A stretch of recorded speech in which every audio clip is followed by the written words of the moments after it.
शैनिक जी जूनागढ़ गुजरात से। राधा वल्लभ श्रीहरि में दंडवत प्रणाम महाराष्ट्री।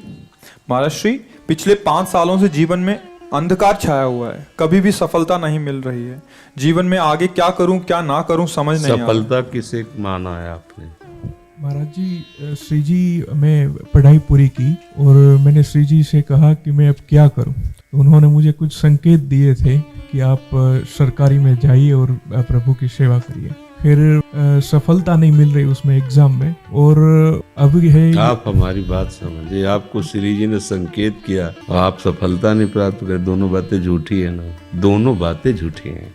आप सत्य को स्वीकार कीजिए। श्री जी के संकेत को आप जानने लगे। आप श्री जी के संकेत तो तभी जब आप उनकी मन की बात जान लेना, तो आप कितने बड़े सिद्ध हो गए। और फिर सफलता किसकी चाहते हो? प्रकृति जन्य की। आप श्री जी के संकेत को जान जाओगे तो श्री जी के प्रेम की सफलता चाहोगे, लोकवत नहीं। और ये लोक की सफलता सुनो, पहले प्रारब्ध के अधीन है। इसकी सफलता के लिए श्री जी से प्रार्थना मत करो। हमारी बात समझना। विद्यारण्य जी एक बहुत बड़े महापुरुष हुए हैं। उन्होंने अपने माता पिता को सुखी करने के लिए, धन प्राप्ति के लिए गायत्री अनुष्ठान किया। ब्राह्मण कुल में जन्म हुआ था। 1 पुरस्चरण 24 लाख का गायत्री होता है। उन्होंने 1 पुरस्चरण किया, 2 पुरस्चरण किया, एक बार भी कोई धन की प्राप्ति नहीं हुई। आखिरी में उन्होंने संन्यास लिया। जो संन्यास लिया, माता गायत्री प्रकट हो गई। उनका अब इंद्रासन भी मांगो तो आपका, तो बोले अब क्या जरूरत है, अब तो वैरागी हो गया, विरक्त हो गया। माता पिता भी पधार गए, उनकी सेवा के लिए अर्थ चाहना। 23 पुरस्चरण किए, तो आप तब नहीं आए। उनका तुम्हारे अनंत जन्मों में ऐसे 24 महापाप थे जिनके कारण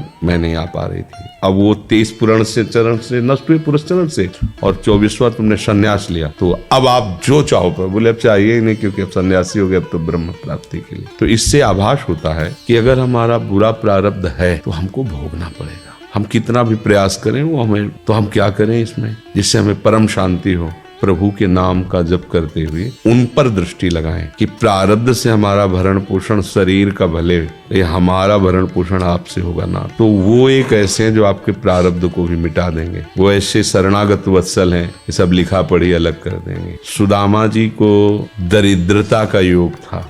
ऐसी दरिद्रता कई कई दिन तक भिक्षा नहीं मिलती थी। ये जितने भी चरित्र हमारे लिए उदाहरण है। मांगने जाते थे तो मांगने से भी नहीं मिलता था कई कई दिन। एक दिन उनकी पत्नी ने कहा कि हमारा आपका तो चरणामृत से भी गुजारा 2 दिन 3 दिन हो, 4 दिन हो, छोटे छोटे बच्चे तो मर जाएंगे ऐसे। कुछ तो उनका श्री कृष्ण के सिवा हमारा कोई नहीं। अब हम क्या कर सकते हैं? प्रारब्ध जब बिगड़ता है ना, वो कोई सफलता नहीं होने देता। तो एक दिन श्री रुक्मिणी जी प्रसाद ठाकुर जी को भोग पा रही थी, तो ऐसे रोक दिए, उदास हो गए। तो उनका प्रभु ऐसी स्थिति हमने जब जब आपकी देखी, तो किसी भक्त को जब कष्ट होता है तब आपको ऐसे देखा है। कौन सा भक्त है और क्या कष्ट है? तो एक सुदामा नाम के हमारे मित्र हैं, कई दिन से भोजन भी उनको, प्रभु आपके मित्र और मैं आपकी दासी, माँ लक्ष्मी का अवतार रुक्मिणी, आप हुक्म कीजिए, लोक लोक की संपत्ति वहाँ। बोले उसको चाह नहीं है, हमारे मित्र को चाह नहीं है, और चाह ना होने पर हम विवश हैं। अगर वो चाह कर ले तो सारी व्यवस्था हो जाए। बोले पैदा करो जाके चाह। बोले उनके हृदय में तो नहीं पैदा कर सकते, हम भी, क्योंकि जिस हृदय में भगवान का आश्रय और निरंतर चिंतन है, वहाँ माया की चाह नहीं होती। बोले उनकी पत्नी के हृदय में, बोले प्रयास करते हैं जाके। भगवान संत वेश में गए, भिक्षाम दे निकली। अतिथि का सत्कार करना गृहस्थ का धर्म होता है। हाथ जोड़ा और कहा हम असमर्थ हैं, आपको भिक्षा नहीं दे सकते। क्यों? बोले हम अपवित्र हैं, हमारे ऊपर सूतक लगा हुआ है। किस बात का सूतक? हमने एक पुत्र जन्मा है। तो ठीक है, हम 10-12 दिन बाद आ जाएंगे। बोले नहीं, आजीवन अपवित्र रहेंगे। वैसा कौन सा? बोले दरिद्रता रूपी। विद्वान की पत्नी है, तो ऐसे उनका दरिद्रता रूपी पुत्र का जन्म, अर्थात सीधे कि मैं नहीं दे सकती या देने योग्य नहीं, ऐसा न कहीं उनका, मैं अपवित्र हूँ। उनका दरिद्र कैसे हो सकती हो? जिनके पति के मित्र द्वारिकाधीश भगवान श्री कृष्ण है, वो दरिद्र कैसे हो सकता है? एक बार कहो ना अपने पति से। चले गए। जो सुदामा जी आए तो कहा कि देखो आज एक अतिथि आए थे, उनको मैं कुछ नहीं दे पाई, मुझे बहुत कष्ट है कि मेरे पुत्र और आए हुए अतिथि का भी हम स्वागत नहीं कर सकते, उनका भरण आपके मित्र द्वारिकाधीश प्रभु श्री कृष्ण। सुदामा जी ने कहा, बोले चले जाओ ना, वो कुछ न कुछ सहयोग कर देंगे। तो बोले हम ऐसे मित्र नहीं बनाए कि वो हमारा सहयोग करें, कभी नहीं, मर जाऊंगा पर उनसे ये नहीं कहूंगा कि आप हमारा। बोले मत कहना, दर्शन के लिए तो चले जाओ, वो सुना है इतने उदार हैं कि वो जाने पर ही दे देंगे। सुदामा ने कहा दर्शन के लिए तो जा सकते हैं, बहुत दिन हो गए, ठीक है, पर मित्र के पास जाए तो कुछ लेके जाना चाहिए, मेरे पास तो कुछ नहीं है।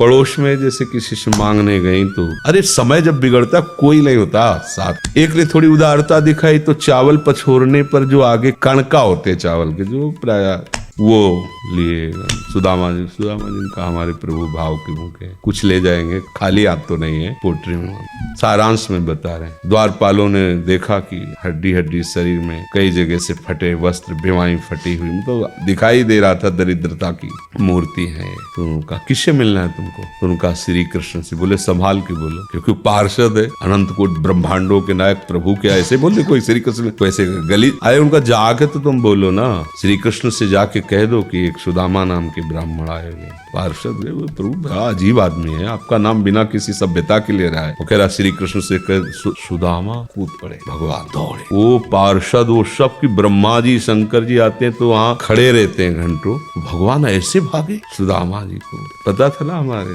रुक्मिणी जी के महल में रुक्मिणी जी के पलंग पर बैठाते हैं, स्वयं चरण पखारते हैं। अब ये वैभव, क्या हाल चाल है, कैसे हो प्रभु? आप सब जानते हो, आपकी बड़ी कृपा है। तो ब्याह हो गया, हाँ ब्याह भी हो गए, बच्चे भी हो, हमारे पास आए हो तो कुछ तो लाए ही होगे। और वो सड़े से कपड़े में चावल, कैसे बड़ी बड़ी वैभव, महारानियां सब भगवान का। चुप ऐसे बोले, देखो फिर चूक कर रहे हो, हमारे हिस्से की चोरी पहले की थी और फिर चूक कर रहे हो। और उन्हें हिम्मत नहीं पड़ रही थी, हे महामहिम प्रभु को कैसे हो तंदुर। भगवान ने ऐसे छीला, आज तक मुझे ऐसा स्वाद नहीं मिला। भगवान बड़ाई कर रहे थे, रुक्मिणी जी की आंखों में आंसू आ गया उधर से। भगवान पकड़ लिया हाथ, बस प्रभु हम आपके सिवा नहीं रह सकती हो। भगवान तो सुदामा जी का स्वागत सम्मान को अच्छे कपड़े पहनाए। जब चलने लगे ना, भगवान की तरफ वो देखते, मतलब कामना नहीं, पर कि देखा पत्नी कह रही थी जाओगे कुछ लोग कुछ चले प्रभु, हाँ ठीक, इधर से ऐसे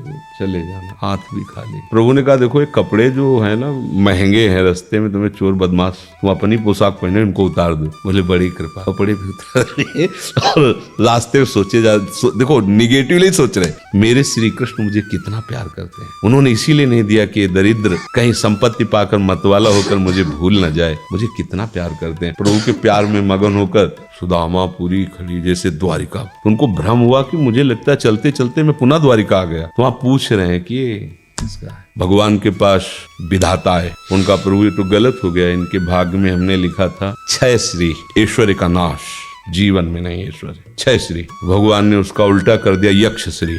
जैसे कुबेर का अथा धन का खजाना, त्रिभुवन का खजाना वही है कुबेर के पास, जैसे कुबेर का खजाना यक्ष श्री। तो कहा प्रभु, तो उनका इन्होंने एक पुण्य किया है, अनंत ब्रह्मांडों के समस्त जीवों को तृप्त कर दिया है। प्रभु खुद को खाने को नहीं तृप्त है, बोले मेरे रोम रोम में करोड़ करोड़ ब्रह्मांड वास करते हैं और इनके तंदुलों से मैं तृप्त हो गया। अनंत ब्रह्मांडों का भंडारा हो गया, उसका जो पुण्य होता है लिख दो इनके भाग्य में। अब किसी की चलेगी प्रभु के आगे? तो एकमात्र प्रारब्ध को मिटाने वाले भगवान है। कर तुम अकर तुम अन्यथा कर तुम। आप भगवान की शरण होकर उनका नाम जप कीजिए और उनसे प्रार्थना कीजिए कि आपको उचित लगे तो समस्या का समाधान कर दीजिए, नहीं तो मुझे समस्या से लड़ने का बल और विवेक दीजिए, बात बन जाएगी।